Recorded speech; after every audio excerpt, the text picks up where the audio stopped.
تو ان نغموں کے لیے میں سمجھے پاکستان کے دور دراز علاقوں میں. اور یہ کون سا نغمہ تھا؟ علامہ اقبال رحمۃ اللہ علیہ کی نظم ہے ترانہ ملی، اور یہ اردو ادب میں بھی پہلی مرتبہ ملی ترانے کی اصطلاح استعمال کرنے والے ہمارے مصور پاکستان علامہ محمد اقبال رحمۃ اللہ علیہ ہیں. انہوں نے نظم لکھی تھی مسلمانوں کے لیے، چین و عرب ہمارا، ہندوستان ہمارا، مسلم ہے ہم، وطن ہے سارا جہاں ہمارا. تو اس نغمے کو بنگال کے ایک مشہور آرٹسٹ اسی میں تھا سارے جہاں سے. نہیں وہ اس کے خلاف اس پہ پہلے وہ لکھی تھی، پھر اقبال رحمۃ اللہ علیہ نے کہا وہ تو ترانہ ہندی ہے، ہندوستانی لوگوں کے لیے، ملت کے لیے ہونا چاہیے. تو پھر انہوں نے یہ نظم لکھی کہ چین بھی ہمارا ہے، ہندوستان بھی ہمارا ہے، کیونکہ اللہ کی زمین ہے، مسلم ہیں ہم، وطن ہے سارا جہاں ہمارا. اور اس میں پھر اقبال رحمۃ اللہ علیہ نے فرمایا تھا کہ اقبال کا ترانہ بانگے درا ہے گویا، ہوتا ہے جادہ پیما پھر کارواں ہمارا. تو اسی نغمے سے میں سمجھتا ہوں جہاں پہ ملت کا قافلہ چلا، ہمارے ملی نغموں کا قافلہ بھی چلنا شروع ہوا. زبردست. اور پھر اس کے بعد یہ سلسلہ چلا تو 1940 تک جب یہ سلسلہ آیا ملی نغموں کا، تو اب پاکستان کا نام بھی مل گیا. قرارداد پاکستان جس دن منظور ہوئی ہے اس دن شرکاء کے سامنے میاں بشیر احمد نے اپنی نظم جو تھی تاریخی نظم بن گئی، اور وہ پڑھی، وہ انور غازی آبادی نے پڑھی تھی، ملت کا پاسباں ہے محمد علی جناح، 1940 میں. اس کے بعد آل انڈیا مسلم لیگ نے اس کی گراموفون ریکارڈ، اس کی گراموفون ڈسک تیار کروائی اور اسے گایا تھا منور سلطانہ اور ساتھیوں نے. تو وہ نغمہ بھی مجھے مل گیا جو قیام پاکستان سے پہلے تحریک پاکستان کے نغمے. ملت کا پاسباں ایک تو ہم 89 والا مسعود رانا والا ہم سنتے ہیں، اس سے پہلے یہ ریکارڈ ہوا تھا، اس کی طرز بالکل مختلف تھی. اچھا. تو اس کے علاوہ جب پاکستان بننے سے 2 مہینے پہلے بنگال کے ایک آرٹسٹ تھے عباس الدین احمد، انہوں نے گایا تھا زمیں فردوس پاکستان کی ہوگی زمانے میں، غلامان نبی مصروف ہوں جنت بسانے میں. تو یہ ملی نغمے ایسے ملی نغمے تھے جو تحریک پاکستان کو تقویت دے رہے تھے. پھر ایسے نغمے کہ پاکستان کا مطلب کیا، لے کے رہیں گے پاکستان، بٹ کے رہے گا ہندوستان، یہ سارے نغمے تھے. مگر آہستہ آہستہ کسی نے توجہ دی نہیں تھی. پاکستان قائم ہوا، یہاں ریڈیو پاکستان پر 14 اور 15 اگست کی شب جو پہلا نغمہ ریڈیو پاکستان سے گونجا تھا منور سلطانہ کی آواز میں تھا. منور سلطانہ وہ ہیں جنہوں نے پاکستان کے لیے پہلا ملی نغمہ بھی پاکستان بننے کے بعد گایا. فلم انڈسٹری کی بھی پہلی گلوکارہ یہی ہیں. تو انہوں نے جو نغمہ گایا تھا توحید کے ترانے کی تانے اڑائے جا، مطلب تمام رات یہی نغمہ گائے جا. اس کے فوراً بعد انہوں نے دوسرا نغمہ گایا دلشاد بیگم کے ساتھ، چاند روشن چمکتا ستارہ رہے، سب سے اونچا یہ جھنڈا ہمارا رہے. یہ تو ہم نے ریڈ ہوا، ہم لوگوں نے سن رکھا ہے، مگر اس کی اوریجنل ریکارڈنگ. تو یہ سارے نغمے، اب یہ تھا کہ ان تک پہنچا کیسے جائے. ریڈیو کے پاس کوئی آرکائیو نہیں، کہیں پر بھی نہیں ہے. میں نے کاٹ کباڑ میں بھی گیا، پاکستان کے دور دراز علاقوں میں گیا، کئی جگہوں پہ ایسے گیا جہاں پر آپ یہ سمجھ لیں کہ واپس آنا زندگی میں واپس آنا بہت مشکل ہے. کہ اس کی تحقیق کرنا، ریسرچ کرنا یہ سب سے مشکل کام ہوگا، کیونکہ آپ کو کوئی اب تو بہت آسان راستے آ چکے ہیں نا. آپ کے پاس گوگل ہے، آپ کے پاس بے تحاشا کتاب ہے، لیکن اس شعبے پہ کسی نے کام نہیں کیا نا. میں اس شعبے پہ کسی نے کام نہیں کیا. تو اچھا پاکستان میں آپ کہہ رہی 500 5,500 یا 5,000 ملی نغمے بنے، 4,500 میرے پاس تو محفوظ ہیں. ارے ماشاءاللہ زبردست ورلڈ ریکارڈ، اسی لیے آپ نے الحمدللہ. پاکستان تو میں یہ کہتا ہوں، میں نے پھر تھوڑی دیگر ممالک کا بھی پڑھا کہ کتنے ملی نغمے باقی جو ان کے پیٹریوٹک سانگس یا نیشنل سانگس جو کہلاتے ہیں وطنی گیت، وہ کتنے. تو بھارت کو بھی دیکھا، انگلینڈ کو بھی دیکھا، یو ایس کو بھی دیکھا، پورے یورپ کو کھنگالا. 1,000 بھی بہت مشکل سے 2-3 ممالک پہنچ پائے ہیں. ہمارے یہاں تو 4,500 سے زائد تو میرے پاس ہیں، 5,000 تو ہوں گے، میں احتیاطاً کہہ رہا ہوں. اچھا پھر اس پہ کسی نے کام تو کیا نہیں تھا، تو مجھے سنگ اول نہیں مل رہا تھا، سنگ میل کیسے عبور کروں. تو پھر ساتھ ساتھ یہ نہیں تھا کہ میں نے اردو میں رکھے، جو ہمارے علاقائی زبانوں میں پاکستانی نغمے بن رہے تھے، سندھی، بلوچی، برابی، سرائکی، پشتو، ہزارگی، یہاں تک کہ مشرقی پاکستان میں بننے والے پاکستان کے نام، بنگالی ملی نغمے، بہت جوش ہے ان کے اندر. حب الوطنی، میں کہتا ہوں اردو سے کچھ نغموں میں اردو سے زیادہ جوش ہے. ان نغموں کو بھی الحمدللہ اللہ تعالیٰ نے مجھے دلوا دیا. میں تصور نہیں کر سکتا، میں کہتا ہوں یہ اللہ تعالیٰ کا انتخاب تھا. اب وہ کیسے ملتا رہا. اچھا صرف میں نغمے جمع نہیں کرتا تھا، پھر ساتھ ساتھ اس کی معلومات بھی یکجا کر رہا تھا کہ کون سا نغمہ کس طرح جو ہے پروڈیوس ہوا، اس کا شاعر کون ہے، موسیقار کون ہے، کون سی ڈیٹ کو ریلیز ہوا. اس کے لیے چونٹی کے منہ سے دانا دانا میں وہی جمع کر پوچھنے کے، لگی ہوں یہ معلومات ملی کیسے؟ اس کے لیے میں وہی کہہ رہا ہوں، چونٹی کے منہ سے دانا دانا جمع کر کے شیر خورما اگر آپ کو تیار کرنا ہو نا تو وہ بڑا مشکل کام تھا، مگر ظاہر ہے ایک عرصہ لگا اس کے اندر، بہت زیادہ بہت محنت کرنی پڑی، اور سمجھیں اس وقت 35 سال میری عمر ہے، تو 8 سال اس میں سے اگر آپ نکال دیں تو کتنی آپ کی 27 سال سے یہ میری ایک جنون تھا، زبردست جنون تھا، شوق تھا، اس کے لیے میں پاکستان کے دور دراز علاقوں میں چلا گیا، اس علاقے کا نام بھی نہیں پتا تھا کہ فلاں صاحب ہیں، ان کے پاس گراموفون ریکارڈ ہوتے ہیں، کیا لینے گئے؟ ملی نغمہ، ایک ملی نغمے لینے کے لیے بلوچستان کے پرخطر علاقوں میں چلا گیا۔ الحمدللہ اللہ کا احسان ہے، اللہ نے یہ کام کروانا تھا پاکستان کے لیے۔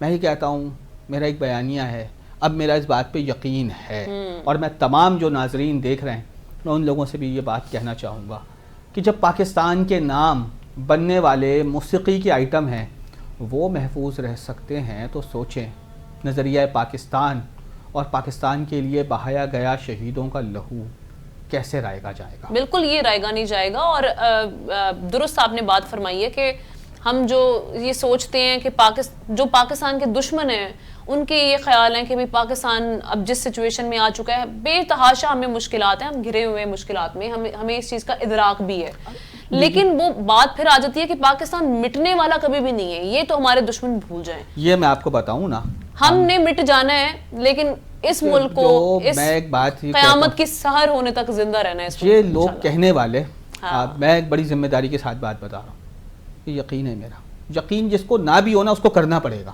اٹل حقیقت ہوتی ہے۔ درست، جب پاکستان قائم ہوا تھا لوگ کہہ رہے تھے 6 مہینے بھی نہیں چلے گا خاکم بدہن، ہاں بالکل ہم یہ کہہ رہے تھے نا، کچھ بھی نہیں تھا پاکستان کے پاس، کچھ بھی نہیں تھا، آپ کے تو لٹے پھٹے وہ آئے تھے، اور بینک ریزرو انڈیا نے آپ کی چیزیں روک لی، ریڈ کلف مشن نے آپ کی سارا علاقے چھین لیے، پھر بھی پاکستان قائم رہا۔ یہاں پہ عوام بدحال، معیشت تباہ حال، حکمران نہ پوچھیں، ان کی پیش گوئیاں یہی تھی اس کے باوجود چند مہینوں میں واپس آ جائیں گے۔ پاکستان جوہری قوت ہے، سب کچھ ہونے کے باوجود جو جس نے اس کو نقصان پہنچایا نا، میرا یہ یقین ہے کہ اسے مرنے کا انتظار نہیں کرنا پڑے گا، دنیا میں ہی وہ دیکھ کر جائے گا جس نے پاکستان کو نقصان پہنچایا، نہیں تو اس کی نسلیں دیکھیں گی، دنیا دیکھ رہی ہے، بالکل ایسے دنیا دیکھ رہی ہے۔ تو یہ پاکستان کی سالمیت کی بات ہے، اور آج کل مجھے افسوس ہوا، آج بہت جگہوں پر لوگ لکھتے ہیں ملی نغموں سے کیا ہوتا ہے۔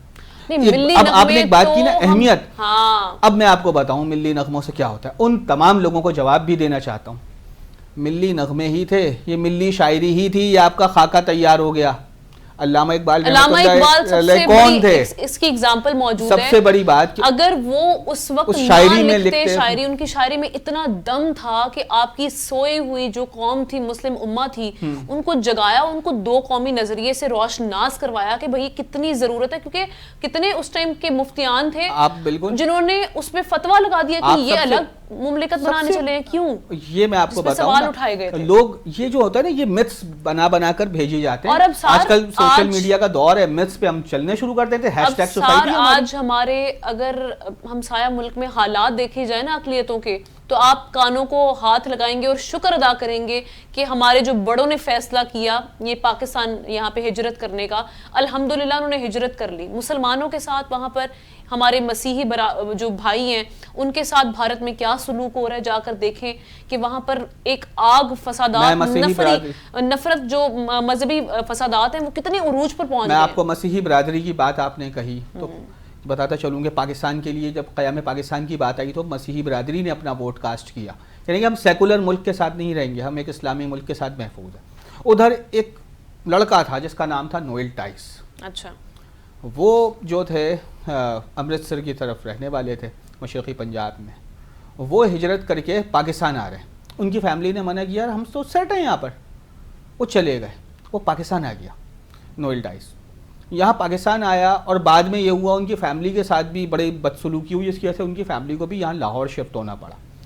اب وہ مسیحی ہے، یاد رکھیں، یہاں پاکستان آتا ہے، اپنا نام مسیحی رہتا ہے مگر اپنے فنکار کا بطور فنکار نام رکھ لیتا ہے سلیم رضا، جانے بہاراں اور سارے اے دل کسی کی یاد میں، سارے کا نغمے، انفیکٹ یہ کہ جو شاہ مدینہ جیسی جو نعت ہے صرف انہی کی آواز میں اچھی لگتی ہے، باقی کسی نعت خواں میں وہ سوز نہیں ہے جو سلیم رضا کی آواز میں۔ مسیحی برادری 6 ستمبر کو جب حملہ ہوتا ہے تو سب سے پہلے فنکار وہی پہنچتا ہے.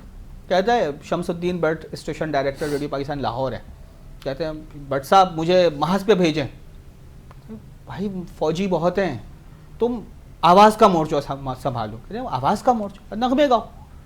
اب وہ نغمہ گاتے ہیں ہم ملکہ ترنم نور جہاں, نو ڈاؤٹ بہت بڑا نام ہے, مگر سلیم رضا کو بھول جاتے ہیں. سب سے زیادہ ترانے انہوں نے گائے جنگ ستمبر. اب میں ایک اہم بات بتانے جا رہا ہوں. جنگ ستمبر عروج پر ہے, سیالکوٹ پر دشمن نے حملہ کر دیا ہے. کشور ناہید ہماری شاعرہ ہیں, نغمہ لکھتی ہیں. سلیم رضا کو وہ نغمہ گانا ہے.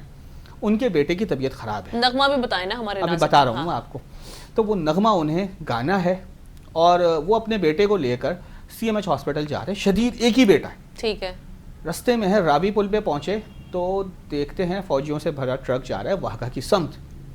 کہتے ہیں کہ جب میرے محافظ اپنا مورچہ کمزور نہیں کر رہے تو میں اپنی آواز کا مورچہ کیسے کمزور کروں. سلیم رضا بیٹے کو گھر چھوڑتے ہیں, لاہور ریڈیو پہنچتے ہیں, نغمہ ریکارڈ کرواتے ہیں, واپس آتے بچے کی ڈیتھ ہو گئی. اب تدفین وغیرہ ہو گئی. وہ کہتے ہیں میں نے شام کو, اچھا یہ واقعہ وہ ہے جو آپ کو کہیں کتابوں میں یا کہیں نہیں ملے گا. میرے پاس ایک حوالہ 1967 کے ایک میگزین میں سلیم رضا کی تحریر ہے اردو ڈائجسٹ میں, میں نے وہاں سے دیکھا. اس کے بعد یہ چیزیں تو عام ہونی چاہیے تھی. یہ چیز وہاں سے میں کہہ رہا ہوں نا, جو دانا دانا آج کا المیہ یہ ہے کہ ہم نے اپنے جو ایسی پرسنالٹیز تھی نا, ان کا تو ہم نے تذکرہ ہی نہیں کیا اپنے اس میں تاریخ میں. اب آپ کو بتاتا ہوں. سلیم رضا کہتے ہیں میں شام کو, جب مسیحی برادری سے تعلق ہے, یہ بات ذہن نشین رکھ, جو ناظرین ہیں یاد رکھیں, شام ہو گئی, مغرب ہو گئی, اس کے بعد وہ کہتے ہیں کہ آج دن بھر کی خبروں سے بے خبر رہا, کیا ہوا, تو بس بیٹے کا غم تھا, آنسو تھے, بس میں نے ریڈیو سیٹ آن کیا, وہی نغمہ گونج رہا ہے. اب نغمے کے اشعار آتے ہیں کشور ناہید کے جو سلیم رضا گا رہے ہیں.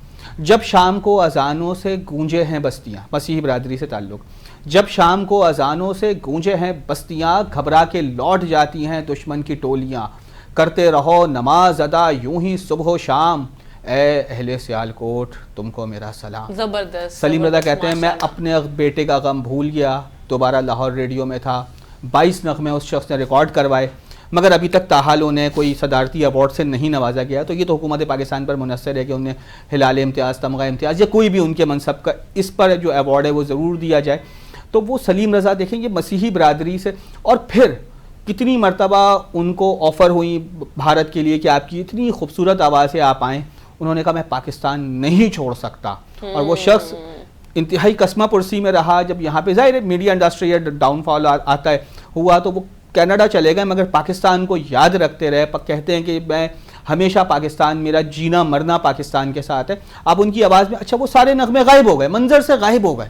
الحمدللہ سلیم رضا کا ایک ایک آئٹم الحمدللہ میں نے محفوظ کر کیا, اور اللہ کا یہ شکر ہے کہ پاکستان میں دیکھیں جتنے نغمے بنے 65 میں ہم چند نغمے سنتے ہیں, اس کے بعد ہم بھول جاتے ہیں. مطلب چند نغمے ہیں بس وہی مشہور.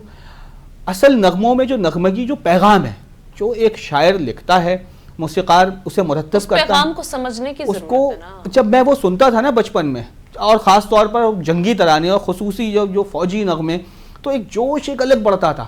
اگر کوئی مجھے کہتا ہے میں پاکستان میں بڑا, مطلب میں ہر چیز میں کہتا ہوں وہی مثبت, مجھے مثبت سوچ رکھنی ہے چاہے کچھ بھی ہو جائے, ریاست میرے لیے مقدم ہے, یہ پاکستان ہے. اور یہ نغمے کیا ہیں؟ نغمے در حقیقت کسی بھی ملک کی منظوم تاریخ ہوتی ہے. یہ منظوم تاریخ ہے ہمارے نغمے. آج جو سوشل میڈیا پہ کہہ رہے ہیں کیا ہوتا ہے, ہمیں ملی طرف ایسے بھی آ رہے ہیں نا, ہمیں ملی نغموں میں لگا دیا, خود کہاں جا رہے ہیں, اس ٹائپ کی بات ہے. تو بھائی کوئی تو کام کر رہا ہے, یہ جذبہ حب الوطنی کی قندیلیں ہیں. میں اور آپ سنتے ہیں, ایک کوشش ہے عوام جو ہماری, ہم یہ لگا رہے ہیں, ہم ایک دل سے نکل رہے ہیں الفاظ. یہ نوجوان جو بچے لڑکے لڑکیاں گا رہے ہیں, کہ کیا ان کو کوئی اسپانسر تھوڑی مل رہا ہے, کچھ تھوڑی مل رہا ہے, سب جذبے سے گا رہے ہیں. یہ بتا رہے ہیں کہ سارے لوگ کچھ بھی ہو جائیں, ہم اپنے وطن کے ترانے گاتے رہیں گے. جب ملک نہیں بات وطن کی آتی ہے تو اس وقت پھر وہی والی بات آ جاتی ہے کہ ہم سب ایک ہیں, اس پرچم کے سائے تلے ہم سب ایک ہیں. ہم نے تمام اپنی جو اختلافات ہیں, ہماری جو بھی ہو سکتے ہیں, اوپینین میں ڈیفرنس ہو سکتا ہے, ڈیفرنس آف اوپینین ہر ایک جگہ پر موجود ہوتا ہے, چاہے وہ سیاست کی بات آ جائے, نسلی آ جائے, لیکن ہم ساری چیزوں کو جب وطن کی بات آتی ہے اس وقت خدا را اس کو بھلا دیا کرے اور یہ سوچا کریں کہ وطن عزیز ہے, ہم سب اس کے پاس بائیں اور ہم نے اس کو قائم و دائم رکھنا ہے. انشاءاللہ اللہ تعالیٰ اس کو قائم و دائم رکھے گا. ایک بریک کے بعد حاضر ہوتے ہیں ناظرین, بہت ہی انٹرسٹنگ ہم یہاں پر گفتگو کر رہے ہیں اور ان سے جانیں گے کہ ان کے جو ملی نغمے ہیں ان کی کیا تاریخ اور اہمیت کیا رہی ہے. Stay with us.